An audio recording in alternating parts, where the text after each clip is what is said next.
noite. Boa noite. Como é bom, né, terminar o dia na casa do Senhor. Estamos quase no final da nossa semana de oração. Estamos passando, né, dias tão abençoados, com mensagens tão reflexivas, né, que falam ao nosso coração. Você é muito bem-vindo. Tenho certeza que por você estar aqui é porque o Espírito Santo tocou em você, né, e tenho certeza que você vai sair daqui renovado. A gente deseja muito que Deus realmente seja o centro da nossa vida, que Ele seja o principal, que a prioridade seja Ele. Então nós vamos cantar um louvor agora que fala exatamente disso, a nossa entrega. Quem é o centro da nossa vida? Quem é aquele que a gente entrega? Então a gente gostaria que você colocasse em pé e cantasse esse hino conosco.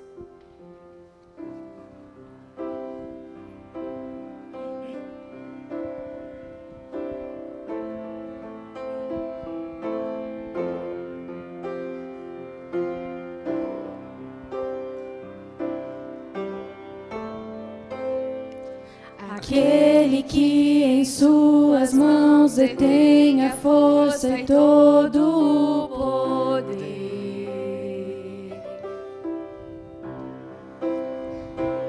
Aquele que promete a vida eterna a todo que nele crê.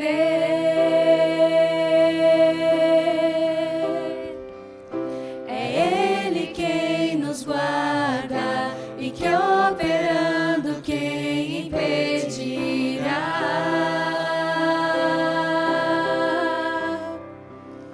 Ao guarda de Israel, clamamos, ouça nossa voz aqui. Reina em nós, venha a nós seu reino. Reina em nós, venha a nós sua glória, Deus. Seja o centro, seja tudo a todos nós. Seja o centro, seja tudo a todos nós.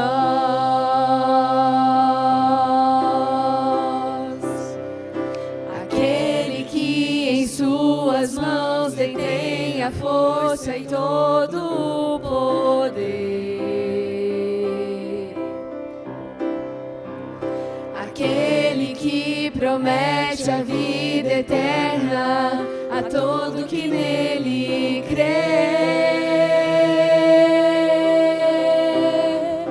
É Ele quem nos guarda e que operando quem impedirá?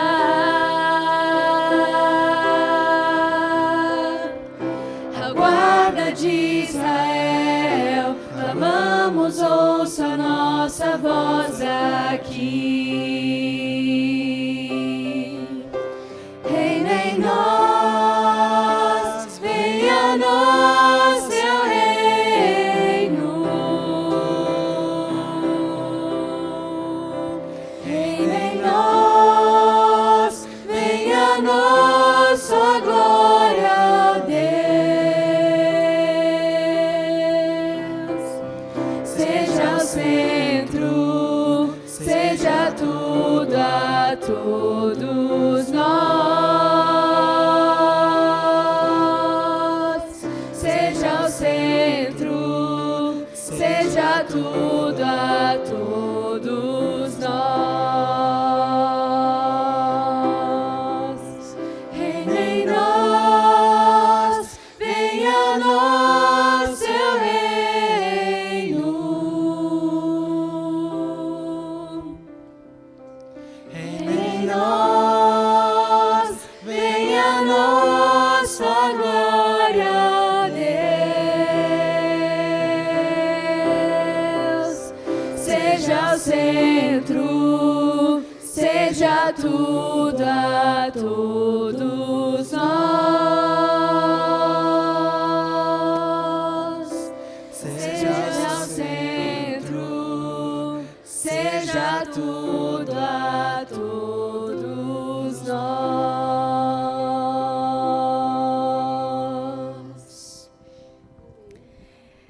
Que este seja o nosso desejo, né?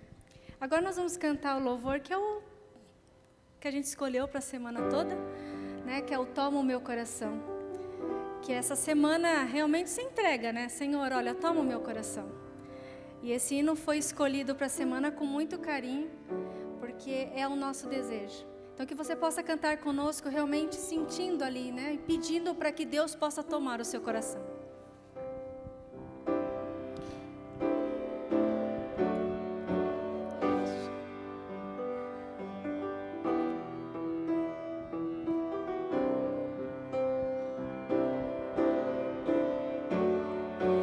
Este é meu desejo, Senhor, te honrar, com meu coração te adorar.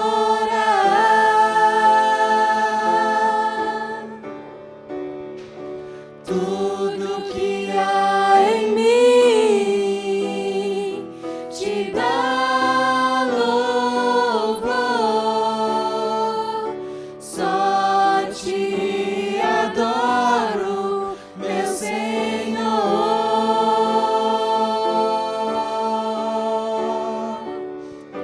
Toma o meu coração e toda a minha alma, eu vivo só pra ti, sempre que eu respirar, cada vez que eu acordar, faz o teu querer em mim.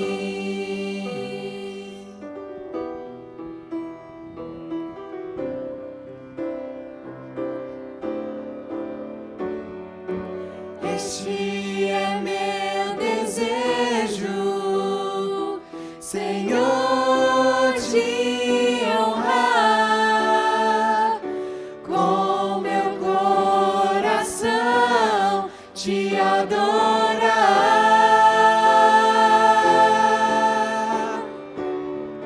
Tudo que há em mim te dá louvor, só te adoro, meu Senhor.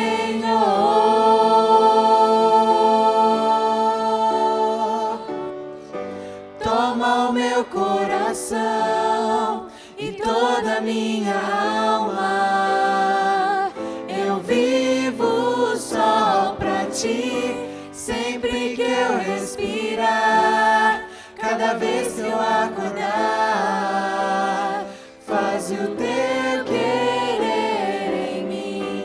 Toma o meu coração e toda a minha alma, eu vivo só pra ti, sempre que eu respirar, cada vez que eu acordar, faz o teu querer em mim.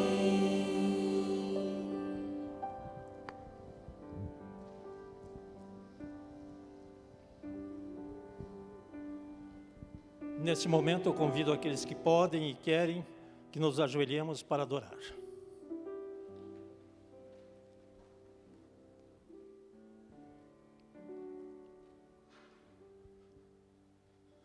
Santo, maravilhoso, poderoso, mantenedor, benevolente Deus. Senhor, nesse momento queremos nos colocar inteiramente nas Tuas mãos, abrir o nosso coração para que nele faças entrada e morada. Senhor, intercedemos pelo S de saúde, saúde física, saúde mental e, sobretudo, saúde espiritual. Intercedemos e agradecemos pelos jovens que aqui estão presentes.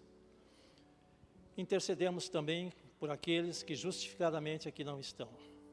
Mas intercedemos especialmente pela saúde espiritual daqueles que estão se afugentando da tua casa, que estão se distanciando, que possam abrir o seu coração e fazer o teu querer.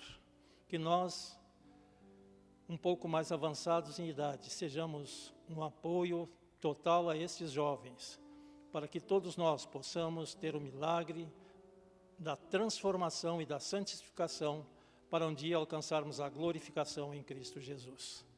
Para isso, Senhor, necessitamos ser perdoados pelos pecados que temos cometido, para que eles não façam separação entre nós e Ti, que eles não impeçam de recebermos as Tuas bênçãos. Mais uma vez imploramos, dá-nos a saúde espiritual, para que sejamos dignos cidadãos do Teu reino. Essa bênção especial pedimos baseados no amor de Cristo Jesus. Amém.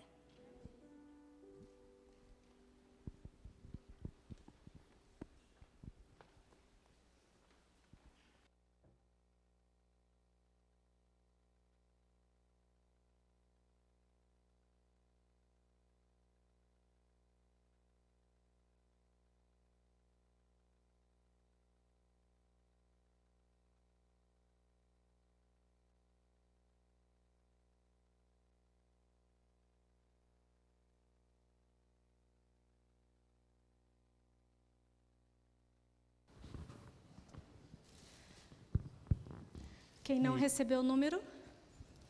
Cadê o meu ajudante?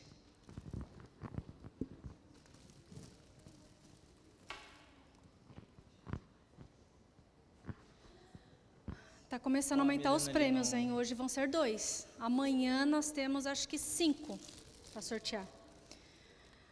Que isso aqui? Um chaveiro? Não é chaveiro. Não é chaveiro? Esse daqui é para você pôr na porta, para que é o nome pendurar disso? as Não é coisas. chaveiro? Você imagina você andar com um chaveiro desse tamanho? Pois é.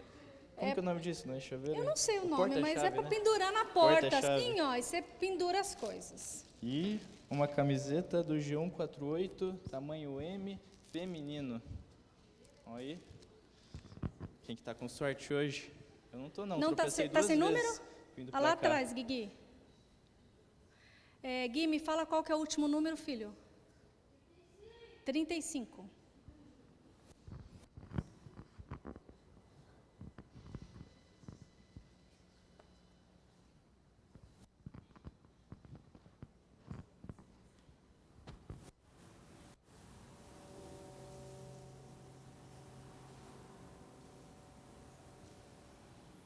Pode sortear já. Primeiro aqui, ó. 33. Quem que é?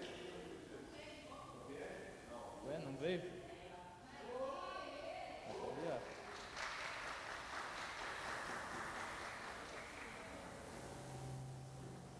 Vou tirar uma foto aqui, ó.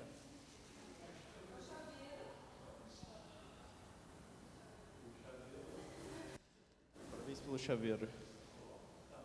Agora a camiseta. 12. Quem vem? De novo você? Já ganhou, pô.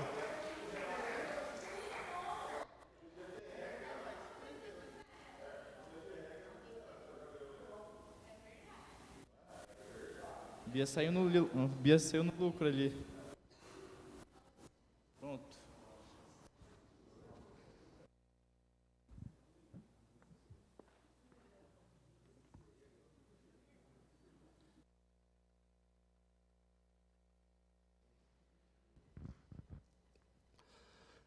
Pegar o vermelho aqui porque é uma cor que eu gosto. Tinha o vermelho e o verde, eu preferi o vermelho. É mais bonito, né? É melhor. Tudo bem, gente? Tudo jóia? Estamos aproximando do fim já, viu? Agora você tinha que fazer assim.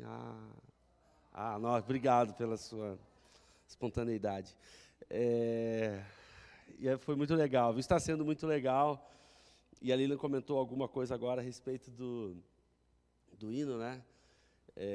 Na verdade, pediram uma sugestão de hino. E aí eu escolhi um hino baseado no que eu ia falar durante a semana. Não, eu escolhi um hino que eu gosto. E isso é o legal de você poder falar e escolher o hino, né? Você escolhe a música que você gosta e você tem o privilégio de, em uma semana, cantar 8 vezes essa música. Para mim, isso é muito legal. Então, esse foi o critério.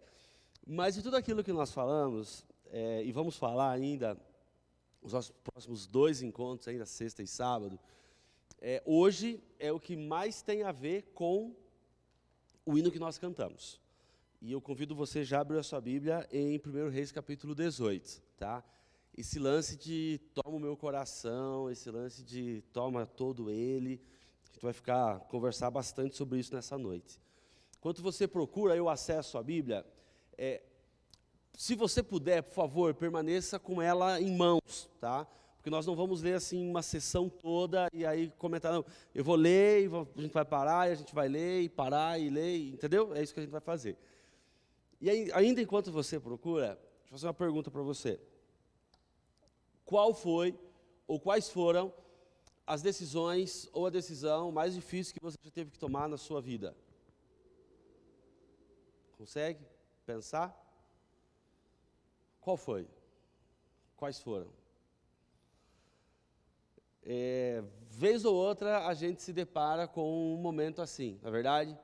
Com uma circunstância assim, não é verdade? Uma decisão difícil. Uma decisão que ela é difícil pelos desdobramentos dela, na verdade. Uma decisão que é difícil porque você se vê assim numa encruzilhada. Uma decisão que é difícil porque vai afetar outras pessoas. Uma decisão que ela é difícil de ser tomada pelas implicações que essa decisão ela vai ter no futuro. Enfim, são várias decisões, né? Não quero nomear tanto as decisões, mas sim tratar um pouco mais sobre essa perspectiva daquilo que envolve as decisões. Todos nós já tivemos que tomar decisões difíceis na nossa vida.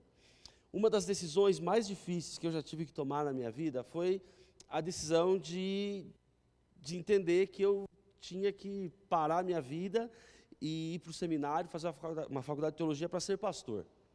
Em 2007, eu estava terminando a faculdade de administração, eu era bancário e tinha prestado vestibular para teologia, e aí eu tinha começado o meu namoro com a Aline naquele contexto, tinha passado no vestibular, mas tinha entendido que não era, aquele negócio não era para mim. O grande problema é que eu fiquei sofrendo com isso por 2 anos. E em 2007 foi um ano de muitas mudanças na minha vida. Foi um ano onde nós estávamos preparando para casar, e de fato nós fizemos isso em dezembro, dia 23 de dezembro de 2007. Mas nesse período, no banco que eu trabalhava, nós estávamos passando por um momento de transição. E esse é um momento de transição onde era um banco pequeno e ele foi incorporado por um banco maior, pelo BNP Paribas, um banco presente em boa parte do mundo.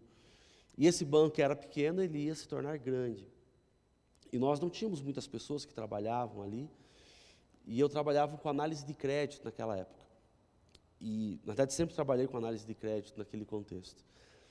E, enquanto eu estava ali, já estava vislumbrando o vestibular e tudo mais, e já tinha feito a minha inscrição para o vestibular, mas não tinha nada certo, era muita coisa que ia acontecer na minha vida naquele ano. E a minha gerente, ela me chamou e falou assim, Tiago, é o seguinte, o banco foi assumido e tudo mais, aconteceu isso, nós vamos passar por um processo de transição, assim, e as gerências elas vão aumentar. Né? No princípio eram 2 gerências, uma mais administrativa, uma mais comercial, e as gerências agora elas vão aumentar, a gente vai precisar de alguém que cuida de cliente, a gente vai precisar, enfim, as gerências elas vão aumentar. E a gente quer que você assuma uma dessas gerências. Só que eu preciso saber se eu posso contar com você ou não. E naquele momento eu falei assim, e agora, o que eu falo? Pode contar comigo ou não? Eu não tinha vestibular, eu não tinha passado em vestibular, eu não tinha absolutamente nada. E era o ano que a gente ia casar, e aí eu falei assim, olha, eu tenho esse plano para a minha vida. Eu falei, você tem certeza? Você tem certeza? Entenda que essa é uma decisão que vai ter muitas implicações. A resposta que você vai me dar agora vão ter profundas implicações. E eu parei, pensei e falei assim, não, é isso mesmo que eu quero. Eu vou para São Paulo, eu vou fazer minha faculdade, eu quero ser um pastor. Mais uma vez, você tem certeza? Aí eu falei, tenho, mesmo não tendo nenhuma evidência de que nada ia acontecer. 30 dias depois eu fui demitido. 30 dias depois eu fui demitido. E, como eu falei para vocês, esse ia ser um ano muito complexo, muito complexo. Naquele contexto não tinha chegado nem o vestibular ainda. No final do ano eu ia casar. E foi muito difícil, foi muito difícil. Tomar essa decisão foi muito difícil. Talvez esteja passando aí na sua cabeça um desses momentos assim, onde você precisou tomar uma decisão muito difícil. Em algum momento no seriado This Is Us, Jack ele reúne a sua família e ele vai falar do futuro profissional para os seus filhos. E ele fala o seguinte: você tem que ser dono das suas escolhas. Escolha elas completamente e não olhe para trás.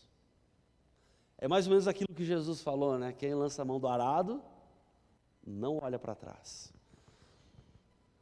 Eu não sei se nós fazemos as escolhas ou as escolhas nos fazem. Talvez as duas coisas. Talvez as duas coisas. As escolhas que nós fazemos, elas vão acabar determinando não apenas quem nós seremos, mas quem nós já somos. E esse capítulo 18 de 1 Reis, ele fala muito a respeito disso. Fala muito a respeito de decisão. O que é que está acontecendo aqui? O tempo de seca já tinha passado. Elias está lá em Sarepta e de repente, os primeiros versos eles nos falam isso. A palavra do Senhor vem para Elias e fala assim: Elias, agora você vai sair de Sarepta e você vai até Acabe e você vai ter um encontro com ele. E você vai ter mais uma palavra de reprovação e de condenação a ele. Talvez, se fosse o Elias de 3 anos e meio antes, isso não aconteceria. Mas a maneira como Deus ele moldou Elias em Querite, a forma como Deus ele moldou Elias em Sarepta, fizeram com que esse Elias, que lá atrás já tinha decidido, e que constantemente ele se permitiu ser moldado por Deus, ele estivesse pronto para esse momento, para esse embate.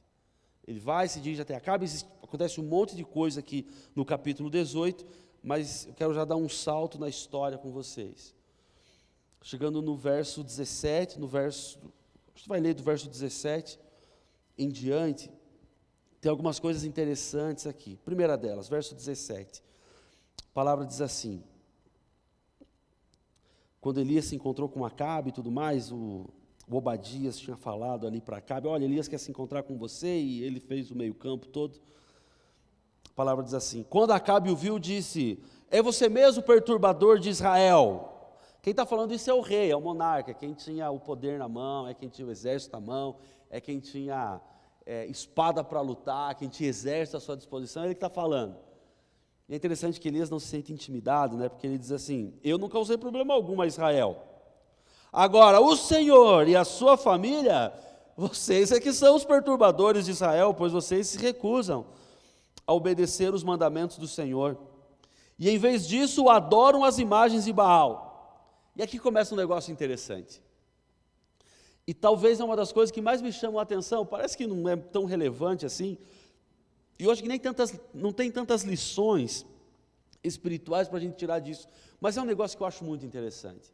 Porque a partir desse momento, o Elias, se você esteve aqui sábado, você vai se lembrar, o tesbita, o cara que veio do meio do nada, do meio do mais profundo nada, do absoluto nada, ele que veio de um local, Gileade, a terra de onde as pessoas elas eram broncas, eles eram grossos, ele assume a posição de líder, e agora ele começa a ditar as regras, ele começa a dar as ordens. E isso é muito interessante, porque o Elias, o nada que veio do meio do nada, aquele que estava comendo durante algum tempo o hambúrguer que o corvo trazia, mas durante algum tempo estava comendo pão que a viúva fazia para ele, esse homem, ele se apresenta ao rei, e agora o rei ele fala algo e ele aumenta o tom diante do rei, e agora ele começa a dar algumas ordens para o rei, que são muito interessantes. ele vira para o rei, a primeira coisa que ele fala é o seguinte, verso 20, ou melhor, verso 19, agora convoque todo Israel para encontrar-se comigo no Monte Carmelo, além dos 450 profetas de Baal e os 400 profetas de Azeral, do poste ídolo, que comem à mesa de Jezabel. E o verso 20 diz que, então Acabe convocou todo o povo de Israel e os profetas para se reunir no Carmelo. Você não acha isso interessante? Eu acho isso muito interessante, muito, muito interessante. Aqui nós vemos 850 pessoas que adoravam outras divindades. O texto diz que se assentavam à mesa de Jezabel e Acabe. Eles eram de dentro da casa de Jezabel e Acabe. No sábado eu falei para vocês que o pai de Acabe ele havia importado essa adoração, mas a institucionalização dela é feita por Acabe e por Jezabel. A própria Jezabel ela foi importada, do local ali onde a adoração a Baal ela era um culto nacional, ela era de lá, do Sidom, de Sidom, filha dos Sidônios, de Etibaal, o rei dos Sidônios. E agora eles não apenas importam a divindade, não apenas fazem o templo, mas eles importam 850 pessoas, 450 sacerdotes de Baal e mais 400 profetas do poste ídolo. Você consegue entender como a adoração a Baal ela estava institucionalizada, arraigada no coração de Israel naquele contexto? E agora, em todo esse cenário, onde havia 850 profetas, onde havia todo o poder, de toda a monarquia e tudo mais, Elias, ele pratica um pouco daquilo que nós conversamos ontem. Ele foi muito ousado. Ele foi muito ousado. Uma ousadia que não apenas o habilitou a se apresentar a Acabe e Jezabel, mas uma ousadia que fez com que ele provocasse um embate. E esse embate ele é muito interessante porque o texto diz que Acabe fez exatamente como ele tinha proposto, levou Acabe, os profetas e todo o povo até o Monte Carmelo. E o verso 21, e aqui eu quero parar algum tempo com vocês, o verso 21 diz assim: Elias se colocou diante do povo e disse: até quando vocês ficarão oscilando de um lado para o outro? Talvez a sua versão, e talvez seja essa a mais tradicional tradução, até quando vocês cochearão entre dois senhores? Se o Senhor é Deus, sigam-no. Mas se Baal é Deus, então sigam Baal. E aqui é uma informação muito interessante. E o povo todo ficou em silêncio. Em silêncio. Esse verbo, que boa parte das Bíblias, eu li uma tradução um pouco mais atualizada, mais contemporânea, fala até quando vocês ficaram balançando, de um lado para o outro. Essa é uma tradução bastante interessante.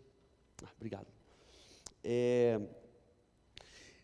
Mas a gente conhece bastante esse texto, principalmente se você aí é cristão há um bom tempo e essa história é bastante familiar para você. O termo cochear. Até quando vocês cochearão entre dois senhores? O que é cochear? Cochear é a atitude do coxo. Cochear é a atitude do coxo. A pessoa que manca. E Elias ele fala, até quando vocês mancarão entre dois senhores. Mas esse é um verbo difícil de tradução. Não existe um consenso na tradução dessa palavra, desse verbo.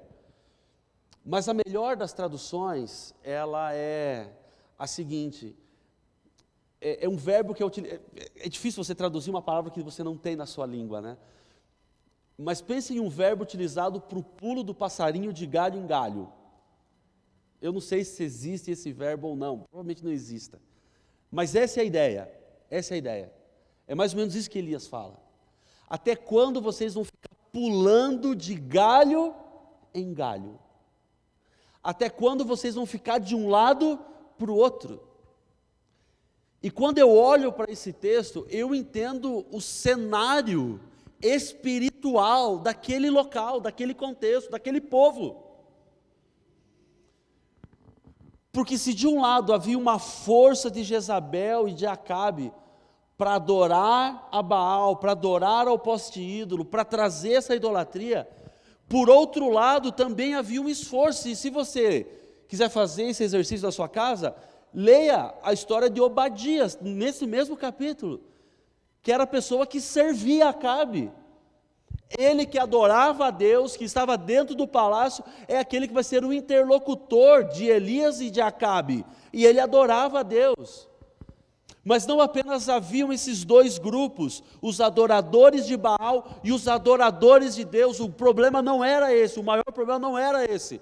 O maior problema é que havia adoração a Baal e adoração a Deus. E as pessoas ficavam assim, ó, pulando de um galho para o outro, balançando de um lado para o outro.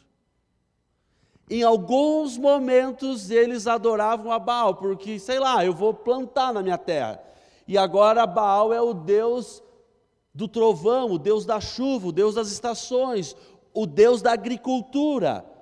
Então, puxa vida, eu vou fazer esse negócio aqui, então eu vou adorar, eu vou levar lá uma oferenda para Baal, porque eu vou começar a arar a terra.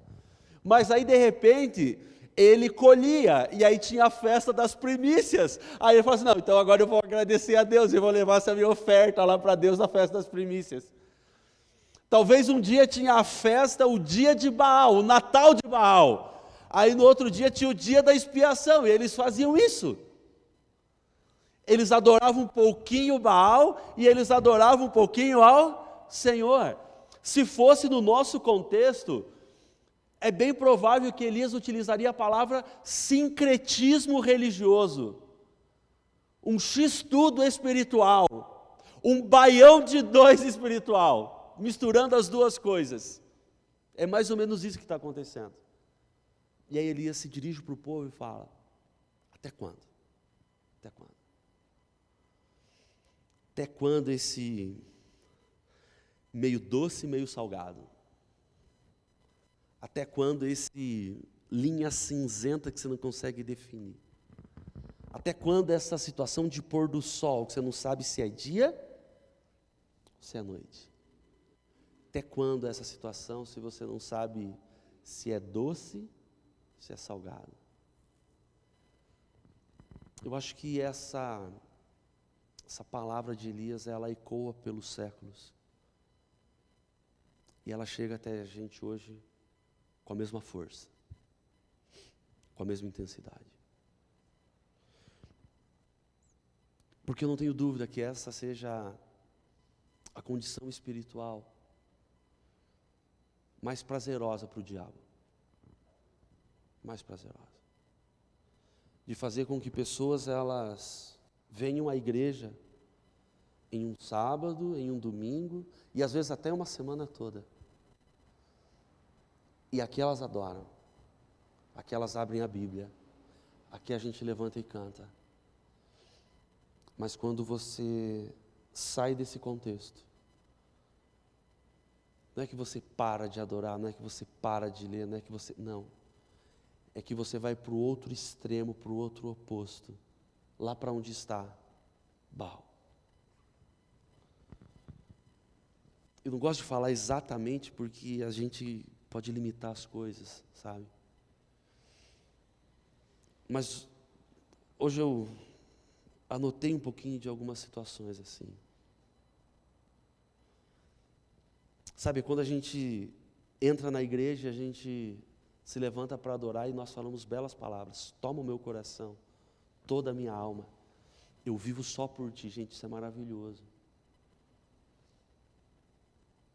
Mas sabe, cochear entre dois senhores é um padrão de vida onde os mesmos lábios que falam isso são os lábios que saem e começam a amaldiçoar, e começam a falar mal, e começam a brigar em casa, no trânsito, no trabalho. E a pessoa que é fiel a Deus na igreja fala assim, não, aquilo que é de Deus é de Deus.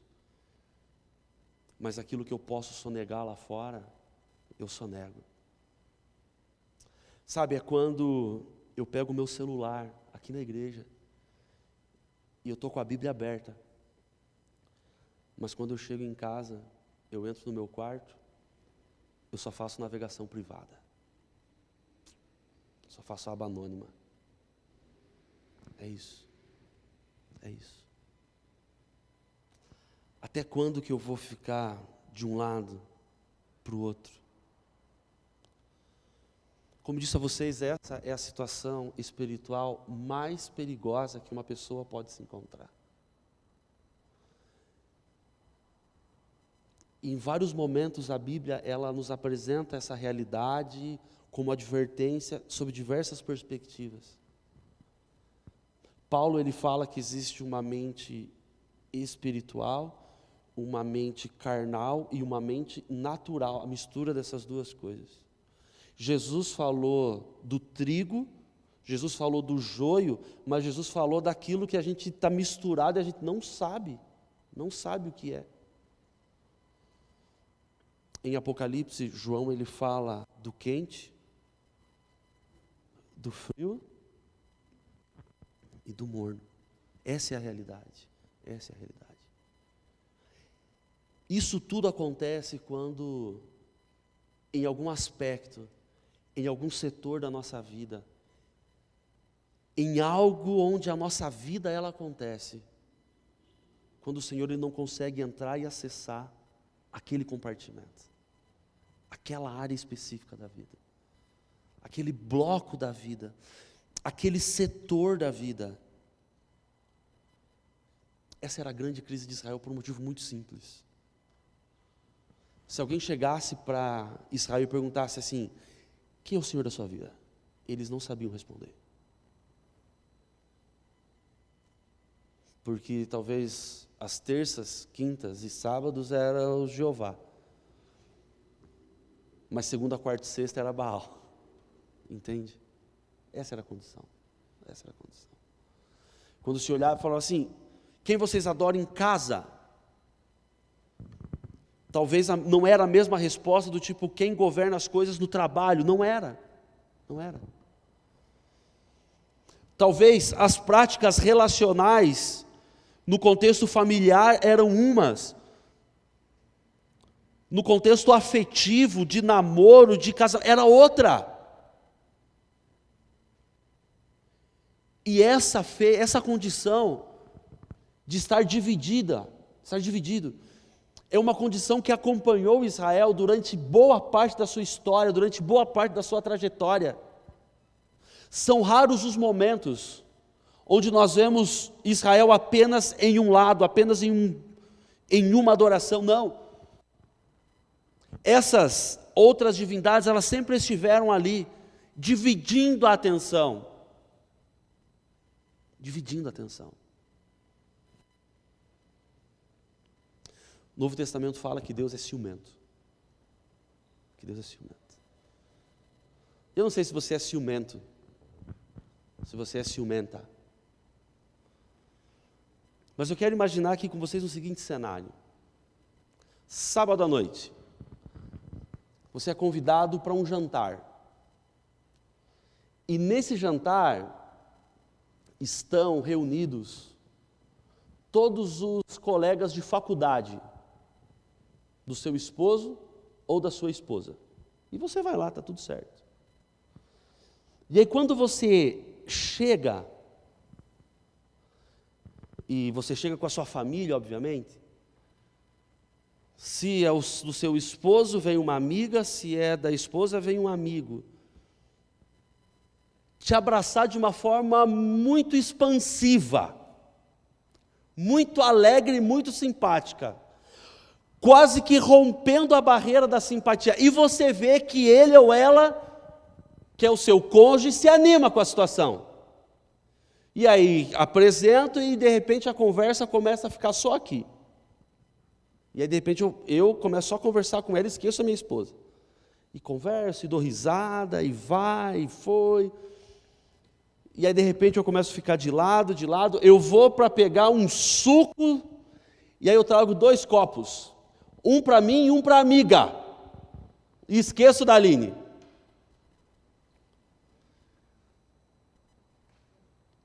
Como que você acha que vai ser a conversa até o carro? Nem vai ter conversa, nem chega no carro, Pierre. Nem chega no carro. Nem chega no carro. Essa situação hipotética, ridícula, é a situação que muita gente tenta conduzir a sua vida ao lado de Cristo. Coração dividido. Coração dividido. Essa é uma situação onde a afeição, a atenção, o carinho, aquele momento, precisava ser desfrutado com uma pessoa, mas isso, esse carinho, esse afeto, essa atenção, foi colocado em uma outra direção. Nós podemos retratar essa realidade espiritual de diversas formas, mas esse coração dividido foi o problema de Israel. É a condenação de Elias. Eu acredito que seja a nossa luta constante. Atenção, afeto, que deveria ser dirigida a Deus, mas que é dividida. Os versos 22 a 24 diz o seguinte: então Elias lhes disse: sou o único dos profetas do Senhor, mas Baal tem 450. Agora tragam para cá 2 novilhos, que os profetas de Baal escolham um deles, cortem o animal em pedaços, coloquem a lenha sobre o altar, mas não ponham fogo na lenha. Eu preparei outro novilho e colocarei sobre a lenha no altar, mas não porei fogo na lenha. Então invoquem o nome do Senhor, seu Deus, e eu invocarei o nome do Senhor.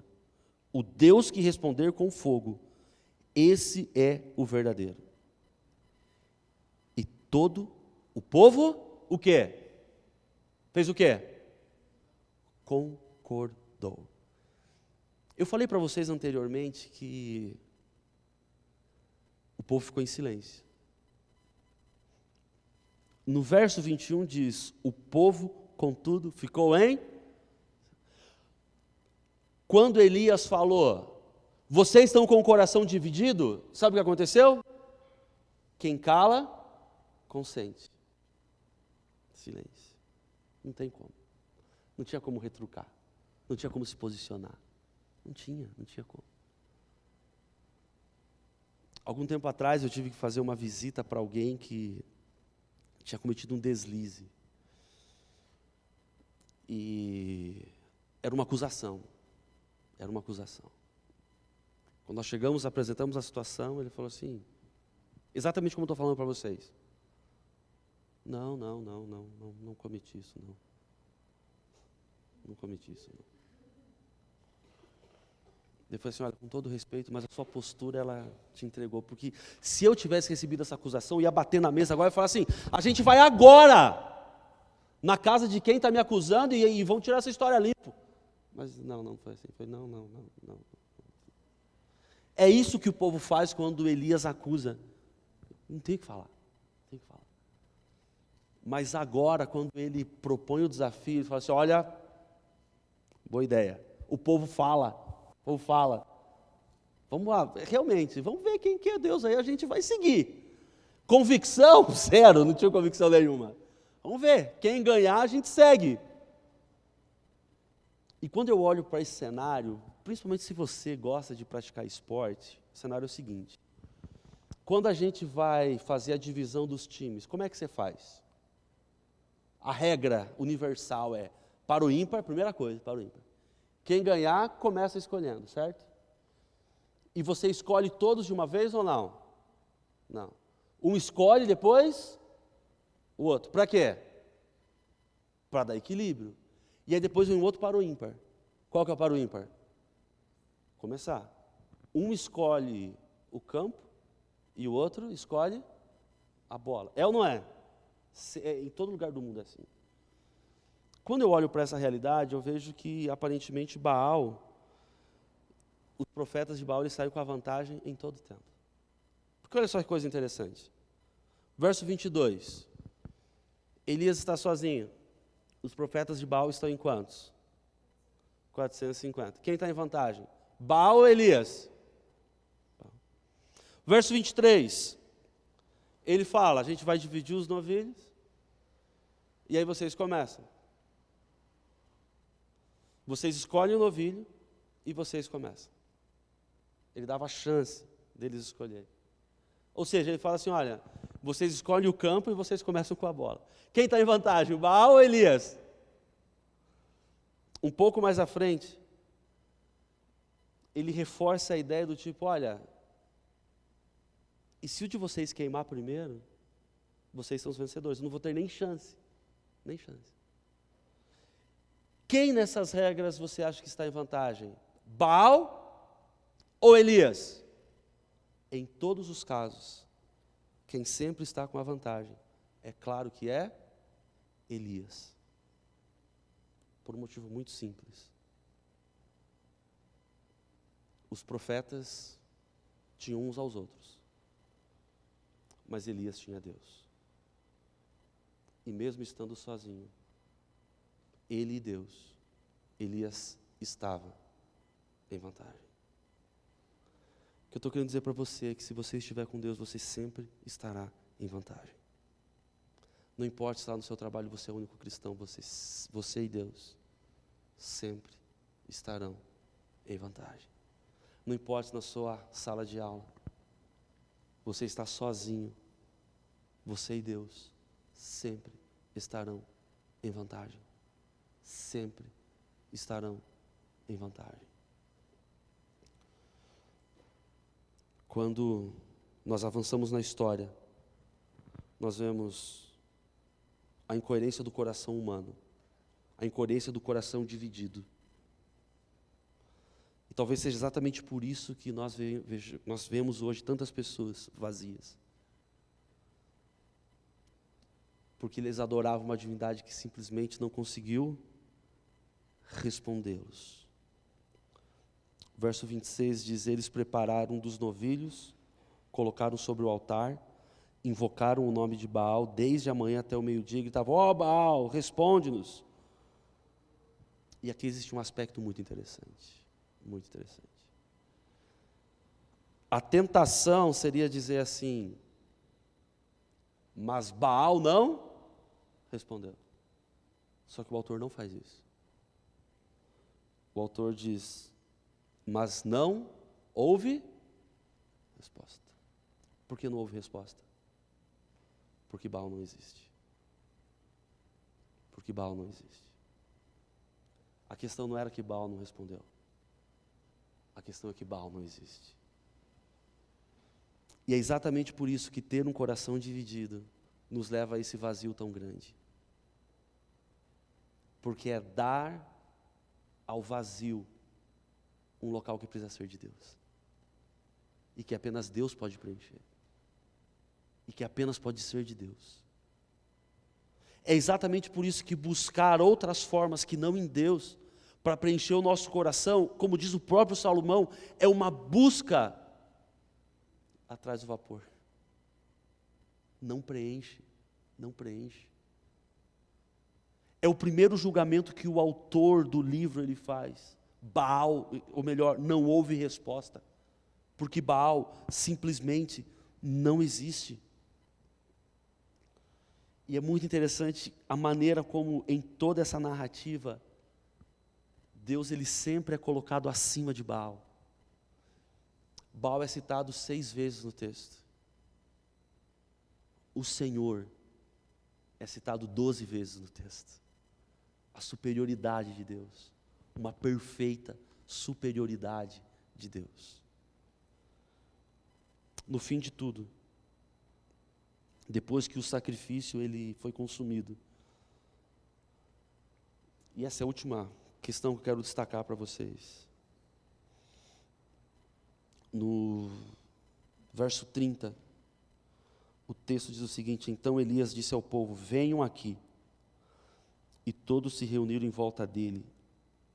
E ele consertava o altar que havia sido derrubado. E o último verso que eu quero ler nessa noite é o verso 39.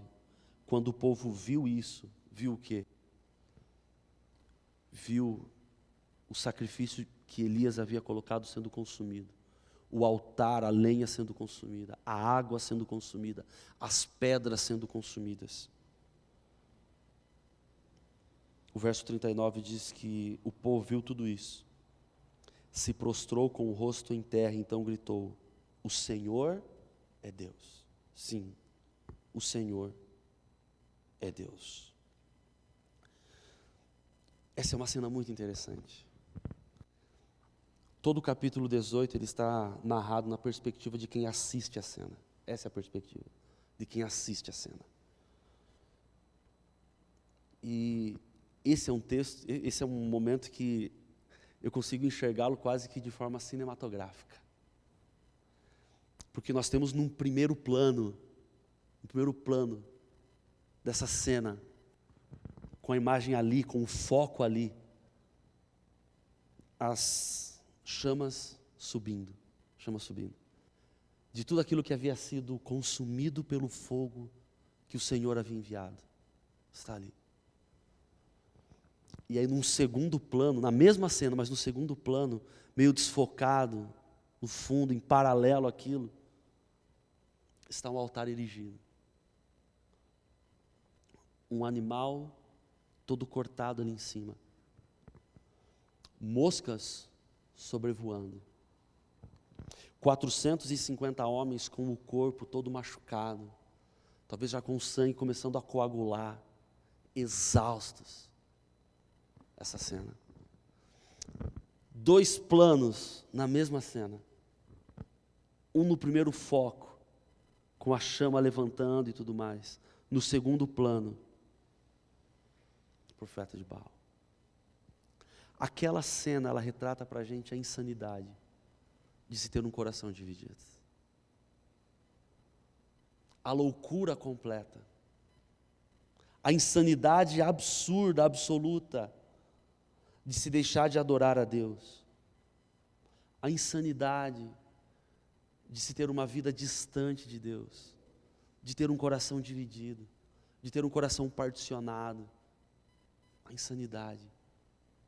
De uma forma muito clara, ilustrada para o povo. A adoração a Deus e a centralidade de Deus, de um coração totalmente, submetido, disposto a adorá-lo, e no segundo plano, aquela cena. Ali estão no altar os profetas de Baal e depois vem a ordem. Elias, desce ao ribeiro de Quizon, que fica exatamente no pé do Monte Carmelo, exatamente no pé do Monte Carmelo. E ali aquele rio seco, leito seco, o chão já craquelado, por 3 anos e meio sem chover, antes de receber a chuva, aquele ribeiro, ele recebe a corrente do sangue dos 450 profetas de Baal, que foram mortos à espada naquele dia. Essa é a cena final da vitória de Deus sobre o diabo. Essa é a história final. E a grande pergunta é: onde está o povo? O que acontece com o povo? Todo Israel que foi convocado para assistir aquela cerimônia, todo Israel que foi convidado para assistir aquele desafio, no final todo o povo diz: só o Senhor é Deus. Você consegue entender a progressão que existe nesse texto? No verso 21 o povo se cala. Um pouco mais à frente, eles aceitam o desafio. No verso 30, eles se aproximam de Elias. No verso 39, eles dizem: só o Senhor é Deus. Só o Senhor é Deus. Esse é o caminho de volta para o Senhor. Esse é o caminho de volta para Jesus. Esse é o caminho que todas aquelas pessoas que, por um ou vários aspectos, tiveram o seu coração dividido. Esse é o caminho de todos aqueles que entendem como acontece a salvação. Porque essa não é a história de um povo que se aproxima, mas essa é a história de um Deus que se aproxima. de um Deus que tira Elias de Sarepta e leva Elias até lá, de um Deus que fala através de Elias, de um Deus que manda fogo consumir e de um Deus que ministra no coração das pessoas. Essa não é a história de um povo que vem, mas de um Deus que vai. Essa não é a história de um povo que toma a iniciativa, mas de um Deus que toma a iniciativa. O final da história não é o altar sendo consumido. O final da história é o povo sendo salvo. Esse é o final da história. Esse é o final da história. O final da história é de um Deus que se aproxima de um povo que precisa ser salvo, de pessoas que precisam voltar, de pessoas que precisam parar de ter o coração decidido, de pessoas que precisam decidir, de pessoas que precisam tomar uma decisão, de pessoas que precisam entender que Deus se aproxima, mas no final de tudo, a escolha do homem. Mesmo com tudo aquilo que aconteceu, com o desafio, com o desfecho, com os profetas sendo mortos, a última decisão ainda era do ser humano. Ainda era de cada um daqueles espectadores. As cenas, elas retratam com perfeição o que a nossa adoração faz com a gente. Enquanto os profetas de Baal fazem um ritual dantesco, mutilam seu corpo, gritam, dançam, fazem um inferno. Elias, ele se dobra e ora silenciosamente a Deus. Sabe por que isso acontece? Por um motivo muito simples. Porque nós nos tornamos a imagem e semelhança daquilo que nós adoramos. Nós somos transformados exatamente a imagem e a base daquilo que nós adoramos, ou daquele que nós adoramos. A postura de Elias reflete quem ele adorava e quem era o Deus da sua vida. A postura dos profetas de Baal, elas refletiam com perfeição quem eles adoraram e o que eles se tornaram. E tudo isso se resume a uma pergunta, tanto para eles quanto para a gente. A pergunta é: quem é o Deus da sua vida? Quem é o Deus da sua vida? Quem é Deus na sua vida? Essa é a pergunta.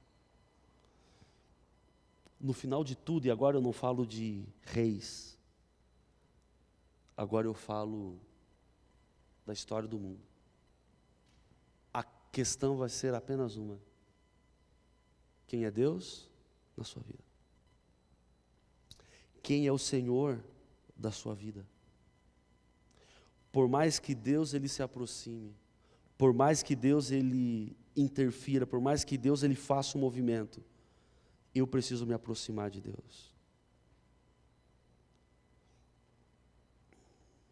No verso 37 nós vemos que na oração de Elias estava o resumo de Deus para o ministério de Elias e para aquele desafio. E Elias entendeu isso.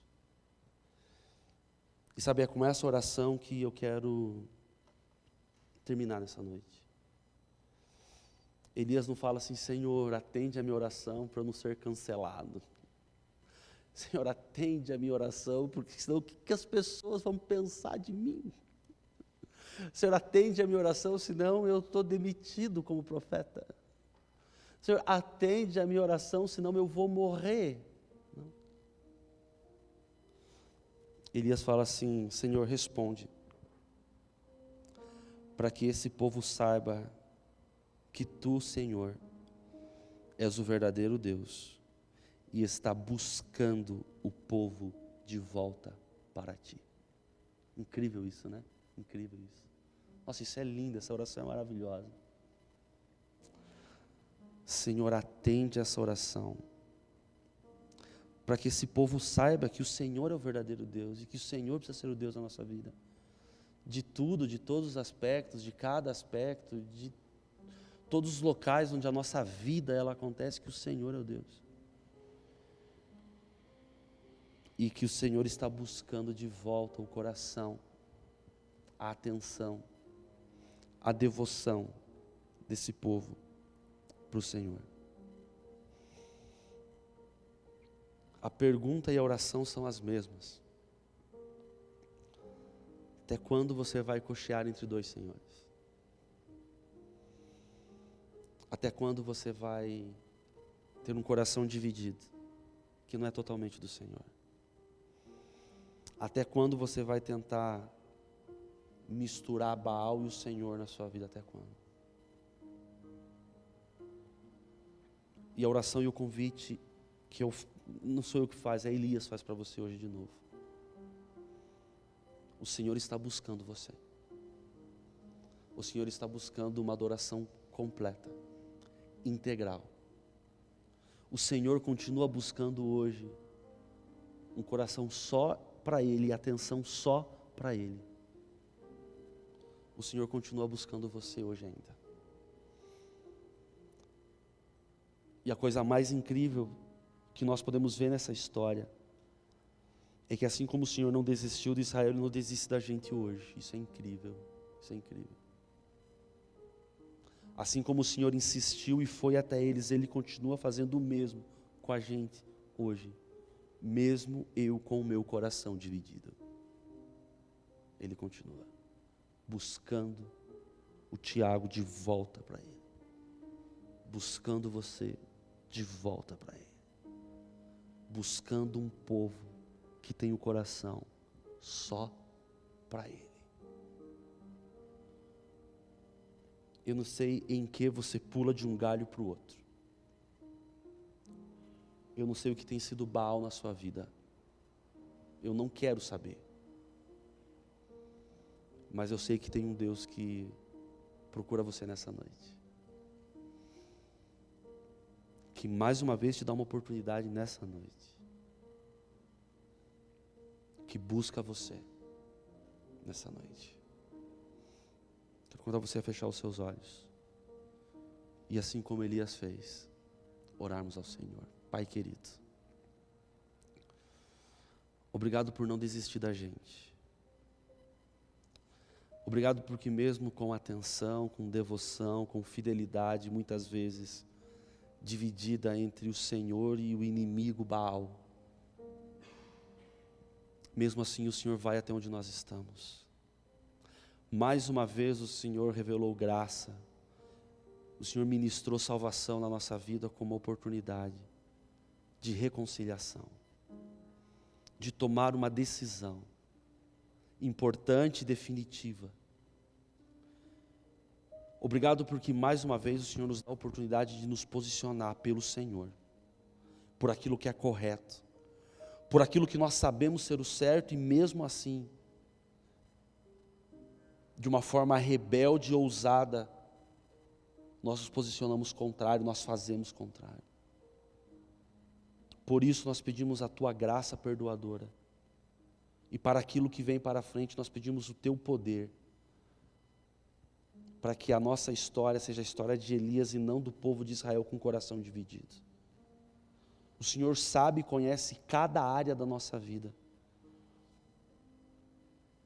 Nós louvamos o Teu nome por aquilo que o Senhor tem acesso, mas nessa noite nós queremos franquear, nós queremos abrir as portas daqueles locais onde nós não permitimos que o Senhor entre, daqueles locais que estão com uma placa escrito: isso pertence a Baal. Arranca isso da nossa vida nessa noite em nome de Jesus.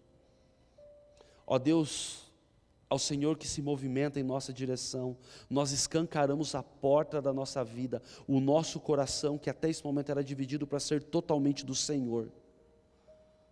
Assim como Elias fez ao reconstruir o altar, reconstrói aquilo que o pecado destruiu na nossa vida, Pai. E que em nome de Jesus haja salvação na nossa casa, haja salvação no nosso povo, haja salvação na nossa vida, por favor. Independente da forma como entramos, que ao sair desse lugar, saiamos com o coração completo do Senhor, com o coração integralmente consagrado a Ti. Esse é o milagre que nós buscamos nessa noite. Que essa não seja apenas o final da história de Elias, mas seja o final da nossa história. Oramos em nome de Jesus. Amém. Deus abençoe você e até amanhã.